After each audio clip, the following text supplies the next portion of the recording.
Welcome to the fourth episode of High House Diaries.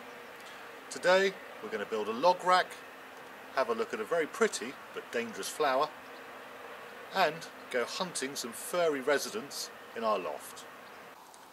For those of you who joined us last week, we'd just finished collecting firewood in the riverside field.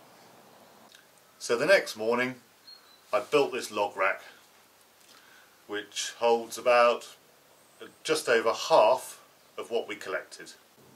The other half-ish is still residing on the floor, waiting for another log rack to be built.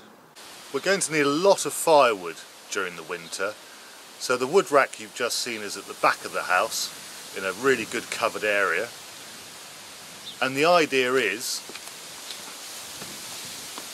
to build a second one closer to the log burner. So when I have to nip out in the night on a rainy evening or when it's freezing cold, it's going to be a lot more convenient. So the perfect place, right by our front door, a short walk from the log burner, I reckon, is over by the holly tree. This is a piece of fencing top rail. It's 12 feet long and costs £4.50 from the local timber merchants. And I need two pieces of this. So measure up the space you need to fill with the log rack and cut your lengths accordingly. Mark out each of your uprights with your guide holes and place the screws in each one, so that's all 4 of them. And with that we have the first half of our log rack. The next step is to cut 8 lengths of, I've just used roofing batten to join your two sections together. Note of caution, know how long your logs need to be and therefore the length this batten needs to be, because it will denote the width of your log rack. And this is where they'll be in positioning, so giving strength in the corner and just holding the two sides together. Mark out the hole positions to give it maximum strength. Having put a piece of roof batten in each corner, which gives it the main strength, I then just add, for extra strength, a piece in the middle. And now we have the finished product, along with a roof made out of old pallet wood, topped with some roofing felt. So all ready to be filled with wood, ready for the winter.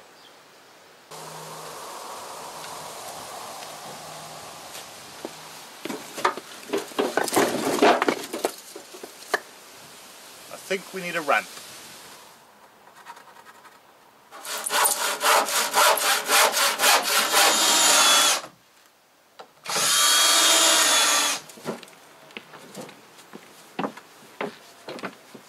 That's better. If I was going for a walk in the countryside and I saw a field full of these, I couldn't be blamed for thinking what a beautiful sight. But behind the beauty lies a darker side, as this flower is ragwort. And if eaten by a horse or other livestock, such as Peru here, it causes severe liver damage, which stops them from eating, and therefore they lose weight, they can't breathe, they go blind, they lose coordination and effectively suffer from the equivalent of sunburn.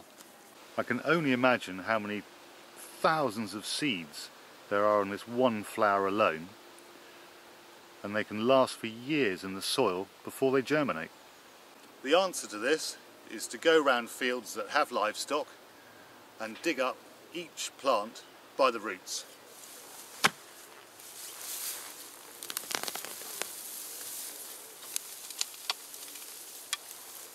Not only do they drop their seeds, but they can also regenerate a whole plant just from a piece of root. Not to be confused with a rather similar plant which is called St. John's wort, which isn't poisonous. And I decided to bring Cecily ragwort hunting with me. Here's another one, almost trying to hide from us where it's snapped over at the stem, but still probably carrying a few hundred seeds that will pop up next year. Got one root.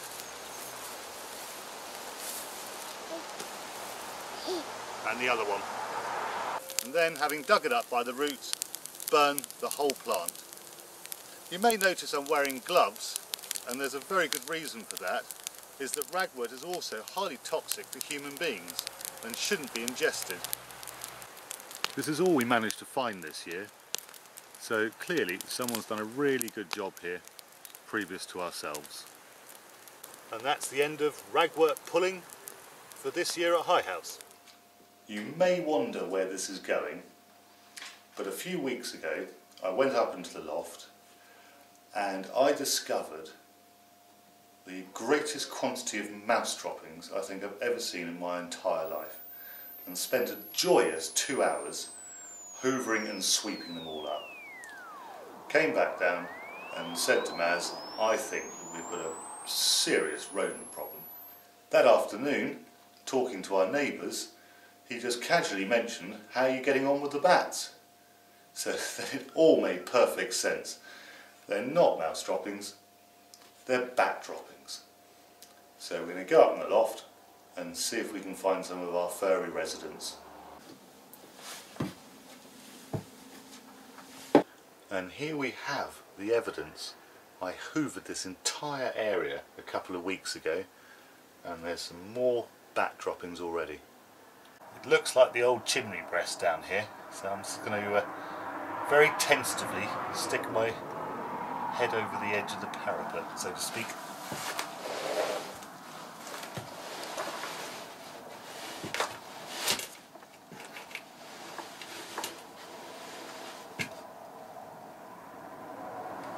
Nope, nothing at all.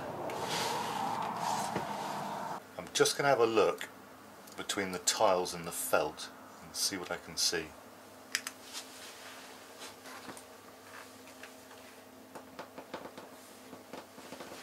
Did you hear that? There. It was scuttling away from the light.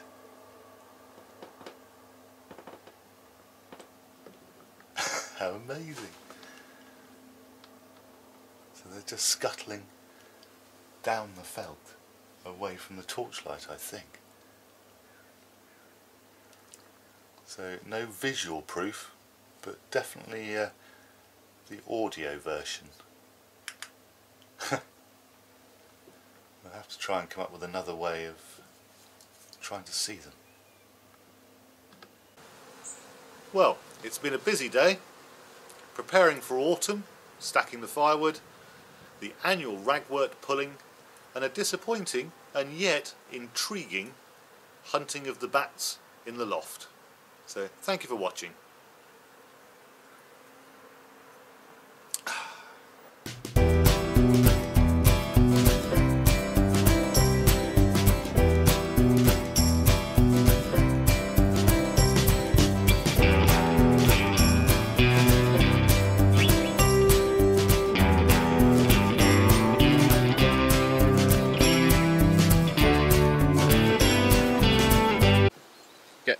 Such as Peru here, it causes severe liver damage, which stops them from eating and therefore losing weight. They can't breathe, they go blind, lose coordination, and also suffer from the equivalent of, we've got the tripod right in the shot. Yep. And then, after digging it up by the roots, disappear in the smoke.